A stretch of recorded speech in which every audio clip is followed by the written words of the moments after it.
what's up? Welcome back din sa ating channel dito sa Bobs TV. Alright, so tayo nagbabalik ulit mga kababayan. At ito po, no, hindi ko alam kung ito ay anong klaseng balita to mga kababayan. Kung good news o bad news mga kababayan. No, dahil si Kitty Duterte huhulihin po, no, ng mga kapulisan ba? Nako, grabe Huhulihin nga ba itong si Kitty Duterte dahil sa pagpapakalat ng fake news mga kababayan?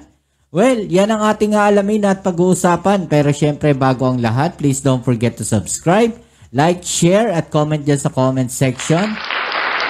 At pa-click na rin po ang notification bell para ma-notify kayo sa mga latest video uploads natin. At guys, nire-request ko lang po sana, aking inihiling sa inyo na paki-follow din po yung ating FB page. Nandiyan po sa ibaba yung link mga kababayan. Okay? So, eto mga kababayan ngayon ang ating pag-uusapan. Kasi netong nakaraan, no, nagpakalat nga po, no, o kumalat ang balita na kung saan mga kababayan ay i-raid daw, no, ang bahay ng dating Pangulong Duterte diyan po sa Davao. Okay, at di umano, no, tumawag daw po itong si Kitty Duterte sa isa sa kanyang mga followers, no, sa mga supporters na mga Duterte diyan po sa Davao. At dahil nga po diyan ay nagkagulo po sila, mga kababayan, no? At talagang nagkumahog sila na pumunta doon sa bahay ng dating Pangulong Duterte para magbantay, no, kung sakaling may darating po na raid, okay? So, ano sa palagay ninyo? No? Naglabas na kasi ng statement ang PNP na kung sino man ang nagpakalat o may pasimuno, no, ng information na ito, no, mga kababayan, ay huhulihin o kakasuhan po ng PNP.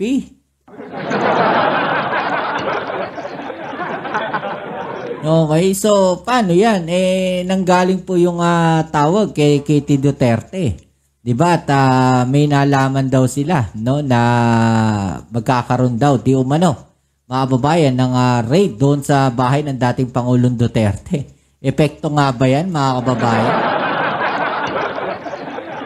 At isa pa doon na masaklap doon mga kababayan kasi sinabi rin ni Congressman na Pulong Duterte na kung saan mga kababayan meron din daw mga dumating, no, na mga police, no, from CIDG at PNP staff, no, na kanila raw kinukuha yung mga pangalan, no, kung sino yung nag-utos siguro sa kanila, no, pinabulaanan din po yan ng PNP. No, so ito yung balita muna mga kababayan na ating alamin na yung pagtawag po ni Kitty Duterte doon po sa kanilang mga followers, no? Kaya nagkagulo sila doon sa Davao. Panoorin muna natin to mga tol. Para merong konteksto, no, yung ating pagbabalita. I'm very, very mad. Because why does it have to be like this? Alam mo yon? But I am very proud na mas in ordinary Davaoenyo, I woke everyone up. Because that's what Kitty said, call for help. And the only thing that I can do and I can think of was just go live and ask for help. Ako, baka madamay ka rin, tol. No? Kasi ikaw yung ikaw yung tinawagan ni Kitty, no? So pag nag-imbestiga, damay ka ron. No? Kung yung baka tinawagan o kung yung pagtawag sa ni Kitty Duterte ay legit ba? No, baka mamaya ilaglag ka niyan. Baka sabihin ni Kitty Duterte, hindi ako tumawag sa'yo. Oh, yari ka. Lagot ka. Ayon kay Paulo, nakatanggap umano sila ng tawag mula kay Kitty Duterte na humingi ng tulong sa mga tao. Alam mo yung sa boses niya talaga na she was really scared. But she was trying her best to stay calm. Kami, I knew that was something serious. And the last thing I said to her, na Kitty, I got you. Yun yung mga kababayan diba? So siya yung tinawagan ni Kitty or nag-info sa kanya si Kitty. Tapos siya yung nag-live, mga kababayan, para magtawag ng mga tao o mga mamamayan ng Davao para magpunta, no, yung mga kapwa niya supporters doon sa bahay ng dating Pangulong Duterte, mga kababayan. 'Di ba? Pero pinabulaanan niyan, mga kababayan, no, ng PNP. Okay?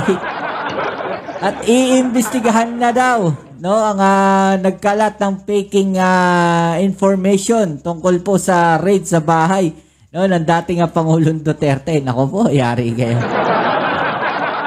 Ito ba, mga kababayan, ay isa sa mga gimmick lamang? Ewan natin, no? Hindi ko na rin masabi yung mga yung mga ginagawa nila, mga kababayan, no? Parang ang kalat. Ilang masasabi ko. Ang kalat, sa totoo lang, no? Agad kami nagsagawa ng aming coordination at validation sa aming mga units at nakita po namin, nakausap na namin ang ating SCIDG and Special Action Force and wala po silang impending operation. Wala daw pong impending operation, taliwas doon sa sinasabi ni Congressman na Pulong Duterte, no, na may pumunta raw o dumating sa Davao, no, na mga CIDG, operatiba ng CIDG at Special Action Force. Diba? So saan ang galing yung information na yun, mga kababayan, no? Sa bahay po ni FPRD sa Doña Luisa. Kaya immediately na-determine namin na ito ay isang false information. False information lang, mga kababayan, no? Ginulo lang nila yung mga mamamayan doon. Nanagot sa batas ang sinumang may pakana sa pagpapakalat ng maling impormasyon. Sa umano'y gagawing search sa mga bahay o pag-aari ni dating Pangulong Rodrigo Roa Duterte sa Davao City. Yun, mananagot sa batas, mga kababayan, no? Yung nagkalat ng maling impormasyon. No? Kung babalikan natin yung balita kanina sa video natin pinalabas, no? Si Kitty Duterte yung tumawag doon sa isang supporters. At yung supporters ngayon ang nagtawag, no, ng mga tao. No, yung mga kapwa nila supporters para pumunta doon sa bahay ng dating Pangulong Duterte dahil ang sabi nga daw, no, magkakaroon ng raid. Di ba? So, nako, paano to? No, iimbestigahan si Kitty, ikukulong si Kitty, ganon. Kasi sa kanya nang galing So yung tumawag ganun ba mangyayari dito, mga tol? No? Ano sa palagay ninyo, no? Na nagdulot ng pangamba sa publiko. Ayon sa Police Regional Office 11, hindi nila ipagsasawalang bahala ang mga gawaing katulad nito na makakagulo sa peace and order sa Davao City at sa buong rehiyon. Ito na ang pangatlong beses na naranasan dito ang parehong estilo ng pagpapakalat ng peking impormasyon. So, hindi lang pala minsan, no? Hindi lang isang beses. Hindi lang dalawa, 3 beses na, pangatlo na, mga babae. Ng PRO 11, posibleng ito ay taktika lamang o paraan para magdulot ng kalituhan sa mga tao, lalo na't palapit ng palapit ang halalan. Miyerkules ng gabi nang kumalat sa social media na may gagawin umanong raid sa bahay ng dating Pangulo, kaya agad na dumagsa ang mga taga-suporta sa kanyang bahay upang magbantay. Paglilinaw ni PRO 11 Regional Director Victor Leon Rosete, walang koordinasyon sa kanilang opisina at wala ring deployment ng Criminal Investigation and Detection Group at Special Action Force personnel tungkol dito. Nako, may nauto na naman sila. Well, yung yung mga DDS supporters may nauto na naman kayo. Kawawa sa inyo. Ganyan nyo lokohin yung mga kasama ninyo, yung mga followers ninyo, no, na mga kapwa ninyo DDS supporters. Ganyan ninyo, lokohin, no? Ano yan prank nila. Mag-iimbestiga ang PRO 11 at mangangalap ng impormasyon at ebidensya para mapanagot ang may pasimuno. Nagbigay na agad ako ng guidance sa aking mga kapulisan, sa ating mga units to conduct an in-depth investigation on this matter. At alam naman po natin na ang pagpapakalat ng maling impormasyon ay online ay maaaring maging liable sa ating batas At ito po ay isang serious offense sa ating Philippine law. Sa proseso ng investigasyon, makikipag-ugnayan ang pulisya kay Congressman Pulong Duterte na unang naglabas ng pahayag ng pagkadismaya sa naturang insidente. Yun na nga di ba? Naglabas agad sila ng statement, di ba? Tapos nadismaya raw sila, bakit ganito, bakit ganyan. Tapos, false information pala.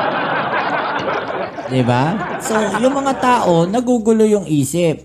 So, yan yung sinasabi natin sa inyo, mga kababayan. No? Especially do sa mga DDS supporters. No? Kumpirmahin nyo muna. No? Sayang yung oras at pagod ninyo. Imagine ninyo, nagpunta kayo doon, tas wala naman pala. Diba? Kumpirmahin nyo muna. Totoo ba? Yun ang mahirap kasi, yung mga binibitawan yung mga information na ganyan. Diba? Alam nyo naman na magulo ngayon. Diba? Yung sitwasyon, lalo na sa politika. Diba? Mag-isip-isip muna kayo. Huwag kayong basta-basta nagpapaot. Ayon kay Rosete, sa ngayon ay walang umiiral na search warrant sa bahay ni dating Pangulong Duterte. Search warrant?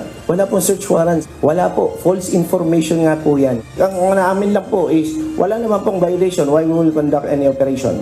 Kahit magsabi kami na hindi kami magbibigay kami ng assurance na walang operation, pero gagawa sila ng violation, then, by all means, we will conduct operation. Sa kabila nito, tiniyak ng PRO 11 na handa ang kanilang hanay para tiyaking payapa, patas at maayos ang halalan ngayong May 12. Gladys Tuwag. Yan mga kababayan. Di ba? Sa halalan yan. Konektado yan mga kababayan. No? Konektado yan sa mga nangyayari ngayon. Konektado yan sa nalalapit na eleksyon. Di ba? Konekta yan Kasi may mga taong gustong magkagulo. No? May mga taong gustong guluhin mga kababayan. No? May mga taong gustong guluhin ang eleksyon. Diba? Yun lang, ganun lang kasimple yun. No? Kaya kayo, huwag kayo nagpapa-auto basta-basta. Okay? So yan, no? Ano masasabi niyo dyan mga babayan? I-comment sa ibaba ang mga opinion at atin yung pag-usapan. Alright?